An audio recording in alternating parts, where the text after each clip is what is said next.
حال الفنجل الأشقر من إيد القهوجي بين وافين المراجل وفنجاله ما حال الفنجل الأشقر من إيد القهوجي بين وافين المراجل وفنجاله يدور في محل سنفي ما داخل اللجلجي لا تقفى غيبين ولا زع الحضور جيتي للقرم شافي وهذا منهجي دام رجلي صوب داره يساعد العبور الرفيق اللي تحبه تبره بالمجي مثل ما بريت نفسك بجناب معذور والسماجه من يجي عند اهلها يسمجي يا مدور للوفا كيف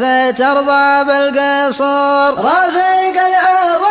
وانصحك من كله مجي كل ما تمشي مع الهشم زالت الامور والنصايح بين الاحباب سلمي يدرجي وانت سامحني ترى كل زر فيه شر اقبل المخلص واحذر تطالب دعوجي وش تبغى بالطلايب وحفال القبور لا تقول اني شطير ان اعرف المخرجي اكثر العالم شطير ويبلش بالظهور كم تعزوى واحد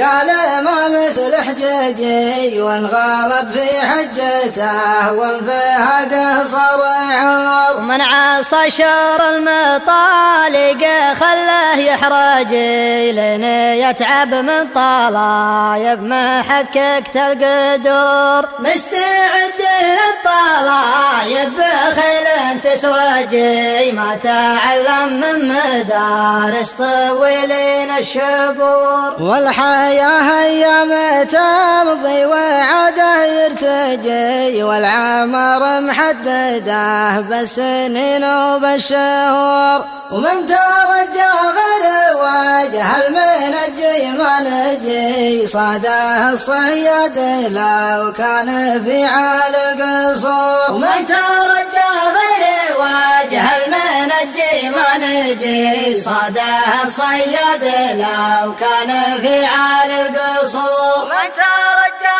غير وجه المنجي ما نجي صاده الصياد لو كان